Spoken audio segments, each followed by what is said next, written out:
نحمدہ ونصلی علی رسولہ الکریم۔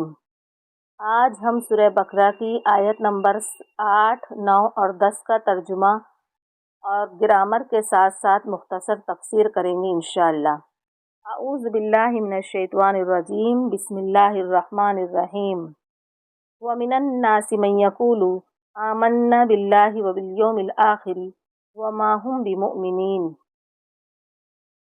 اور لوگوں میں سے کچھ لوگ ایسے ہیں جو کہتے ہیں آمنا باللہ، ہم ایمان لائے اللہ پر اور آخرت کے دن پر، اور وہ ہرگز ایمان والے نہیں ہیں۔ من حرف جر، الناسی مجرور، من موصولہ، یقول قال یقول قولا یعنی کہنا، یقول فعل مضارع واحد مذکر غائب، آمنا آمنا یؤمن ایمانا یعنی ایمان لانا، آمنا فعل ماضی جمع متکلم، بی حرف جر، اللہ مجرور، واو حرف عطف، بی حرف جر، الیومی مضاف، الآخری مضاف الیہ، مضاف مضاف الیہ مل کر مجرور، واو حرف عطف، ما حرف نفی، ہم مبتدا، بی حرف جر، مؤمنین مجرور جار مجرور ہو کر خبر۔ یخادعون اللہ والذین آمنوا وما یخدعون الا انفسهم وما یشعرون۔ یخادعون اللہ، وہ اللہ اور ایمان والوں کو دھوکہ دینے کی کوشش کرتے ہیں، اور وہ دھوکہ نہیں دیتے مگر اپنے آپ کو، وما یشعرون، اور اس کو وہ محسوس نہیں کرتے، سمجھتے نہیں ہیں۔ یخادعون، خادع یخادع یعنی دھوکہ دینے کی کوشش کرنا، یخادعون فعل مضارع جمع مذکر غائب، اللہ مفعول، واو حرف عطف، الذین اسم موصول، آمنوا فعل ماضی جمع مذکر غائب، واو حرف عطف، یخدعون خدع یخدع یعنی دھوکہ دینا، یخدعون فعل مضارع جمع مذکر غائب، الا حرف استثناء،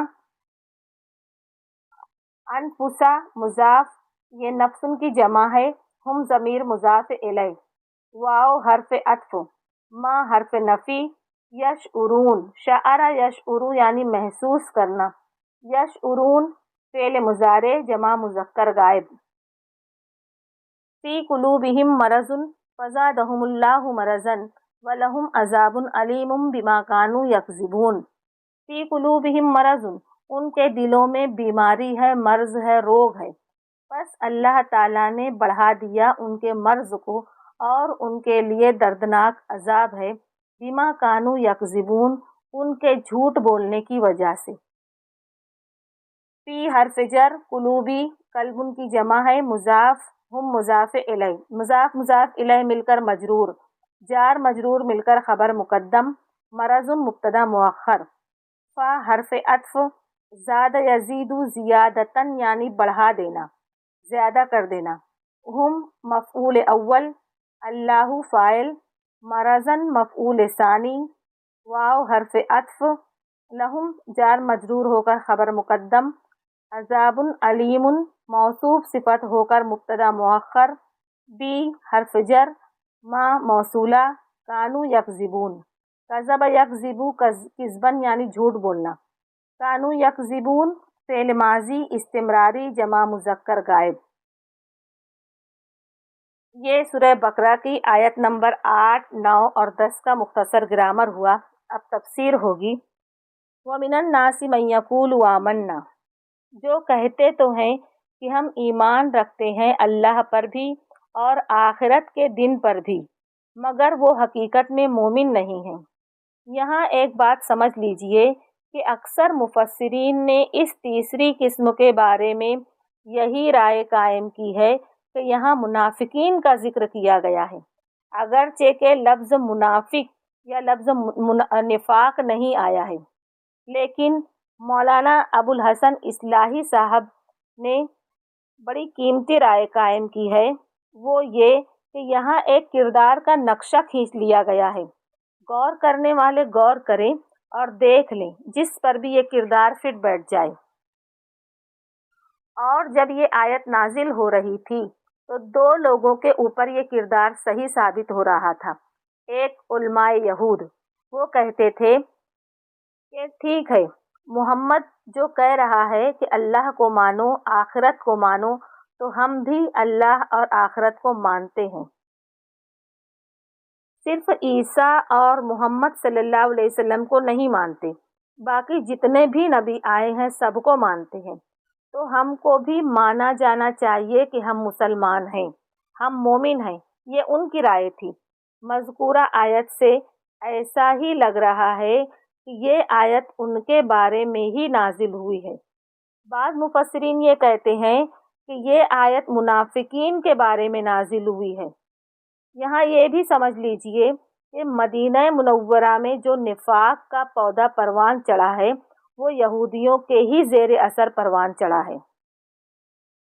یخادعون اللہ والذین آمنوا، وہ دھوکہ دینے کی کوشش کر رہے ہیں اللہ کو اور اہل ایمان کو، اور نہیں دھوکہ دے رہے ہیں مگر اپنے آپ کو، اور ان کو اس کا شعور نہیں ہے۔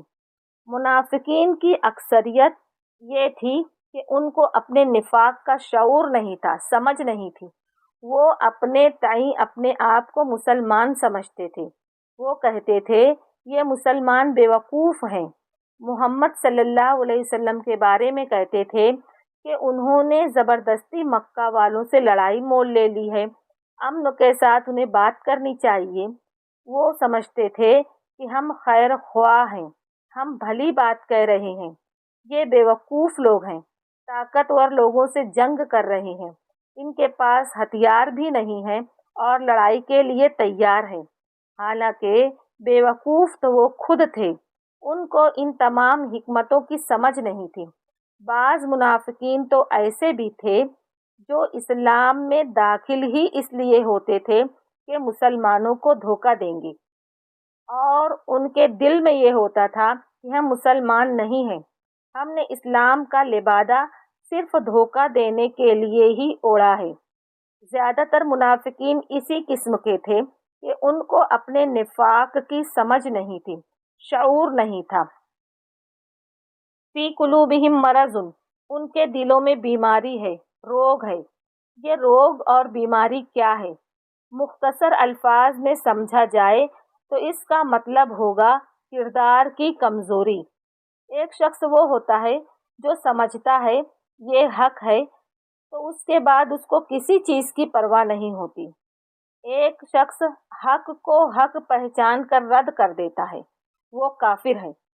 ایک شخص حق کو حق پہچان کر آیا مگر کردار کی کمزوری کی وجہ سے، قوت ارادی کی کمزوری کی وجہ سے وہ آخرت بھی چاہتا ہے اور دنیا کو بھی حاصل کرنا چاہتا ہے، یہاں کا بھی کوئی نقصان نہ ہو اور آخرت کی بھی بھلائی مل جائے۔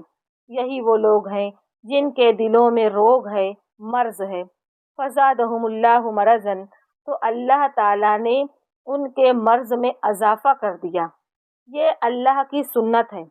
آپ اگر حق پر چلنا چاہیں، آپ کے لیے حق کا راستہ اللہ آسان کر دے گا۔ آپ برائی کی طرف جانا چاہیں، بڑی سے بڑی برائی آسان ہو جائے گی، اور اگر آپ دونوں کے درمیان رہنا چاہیں تو اللہ وہ بھی آسان کر دے گا، جیسا کہ منافق لوگ تھے۔ وہ مسلمانوں کو بھی دھوکہ دے رہے تھے اور یہودیوں کو بھی دھوکہ دے دیا کہ وہ سمجھتے تھے کہ ہم ان کے ساتھی ہیں اور ان کے لیے دردناک عذاب ہے۔ کافروں کے لیے عذاب عظیم کا لفظ گزرا ہے آیت نمبر 7 میں، یہاں عذاب علیم کا لفظ آیا ہے منافقین کے لیے، یعنی دردناک عذاب۔ بما کانوا یکذبون، ان کے جھوٹ بولنے کی وجہ سے، ان کے جھوٹ بولنے کی وجہ سے منافقین کو عذاب علیم یعنی دردناک عذاب دیا جائے گا۔ آخر میں اللہ تعالیٰ سے دعا ہے کہ اللہ تعالیٰ ہم سب کو سچا پکا ایمان والا بنائے۔ آمین ثم آمین۔ السلام علیکم ورحمۃ اللہ وبرکاتہ۔